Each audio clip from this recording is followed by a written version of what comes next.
ఆంధ్రప్రదేశ్ రాష్ట్ర ప్రభుత్వానికి తమ జీవితకాలం పాటు నిస్వార్థంగా సేవలు అందించి, ప్రస్తుతం పదవి విరమణ పొందిన ప్రతి ఒక్క రిటైర్డ్ ఉద్యోగికి అంటే మన పెన్షనర్లందరికీ ఈ ఏప్రిల్ మాసం ముగిసేలోపు ఒక అద్భుతమైన మరియు అత్యంత సంతోషకరమైన అప్డేట్‌ను ప్రభుత్వం అందించబోతుంది.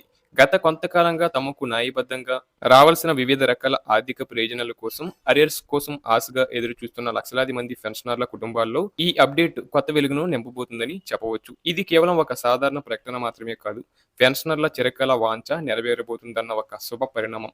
ముఖ్యంగా ఆంధ్రప్రదేశ్ రాష్ట్ర ఆర్థిక శాఖ పెన్షనర్ల ప్రస్తుత ఆర్థిక స్థితిగతులను మరియు వారి సంక్షేమాన్ని అత్యంత ప్రాధాన్యత కలిగిన అంశంగా పరిగణించి ఒక కీలకమైన మరియు సంచలన నిర్ణయాన్ని తీసుకుంది. ఈ నిర్ణయం ద్వారా పెన్షనర్లు ఎప్పటి నుంచో డిమాండ్ చేస్తున్న డిఆర్ లేదా కరువు భత్యానికి సంబంధించిన బకాయిలు చెల్లింపుపై ఉన్న సందిగ్ధత పూర్తిగా తొలగిపోతుంది. సాధారణంగా మార్కెట్లో నిత్యావసర వస్తువుల ధరలు పెరుగుదలకు అనుగుణంగా పెన్షనర్ల కొనుగోలు శక్తి తగ్గకుండా ఉండేందుకు ప్రభుత్వం ఈ డిఆర్ లేదా కరువు భత్యాన్ని ప్రకటిస్తుంది. అయితే గతంలో కొన్ని అనివార్య కారణాల వల్ల ఈ డిఆర్ బకాయిలు పెండింగ్లో ఉండటం వల్ల వృద్ధాప్యంలో ఉన్న పెన్షనర్లు నిత్యం పెరుగుతున్న ఖర్చులను తట్టుకోలేక ఆర్థికంగా చాలా ఇబ్బందులు ఎదుర్కొంటున్నారు. ఇప్పుడు ఆ సమస్యకు శాశ్వత పరిష్కారం లభించింది. పెన్షనర్లు నిరంతరం అడుగుతున్న ప్రధాన ప్రశ్న ఏంటంటే, మా డిఆర్ అరియర్స్ ఎప్పుడు మా ఖాతాలో జమ అవుతాయని. దీనిపై ప్రభుత్వం ఇప్పుడు పూర్తి స్పష్టతనిచ్చింది.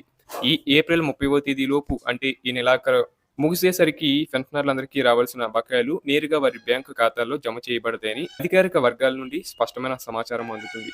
ఈ నగదు బదిలీ ప్రక్రియలో ఎటువంటి సాంకేతిక లోపాలు తలెత్తకుండా మరియు అత్యంత వేగవంతంగా పూర్తి చేయాలని రాష్ట్ర ప్రభుత్వం ఇప్పటికే సంబంధిత ట్రెజరీ అధికారులను మరియు ఆర్థిక శాఖ సిబ్బందిని ఆదేశించింది. దీనివల్ల మే నెల ప్రారంభం నాటికి అంటే కొత్త నెల మొదలయ్యే సమయానికి పెన్షనర్ల చేతిలో తగినంత నగదు ఉండేలా ప్రభుత్వం ఒక పకడ్బందీ ప్రణాళికను రూపొందిస్తుంది.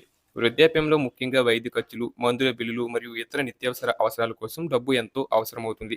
అలాంటి సమయంలో ఈ బకాయిల విడుదల పెన్షనర్లకు కొండంత అండగా, ఒక భరోసాగా నిలుస్తుంది. ఈ భారీ మొత్తాన్ని పెన్షనర్లకు చెల్లించడానికి ప్రభుత్వం అవసరమైన భారీ నిధులను ఎలా సమకూరుస్తుంది అనే సందేహం చాలా మందిలో ఉంది. దీనికి సంబంధించి కూడా ఒక ముఖ్యమైన అప్డేట్ వచ్చింది. ఆంధ్రప్రదేశ్ ప్రభుత్వం గత మంగళవారం రోజున రిజర్వ్ బ్యాంక్ ఆఫ్ ఇండియా నిర్వహించిన స్టేట్ డెవలప్మెంట్ లోన్ లేదా సెక్యూరిటీ వేలంలో పాల్గొని సుమారు 4,600 కోట్ల రూపాయల భారీ రుణాన్ని సేకరించింది.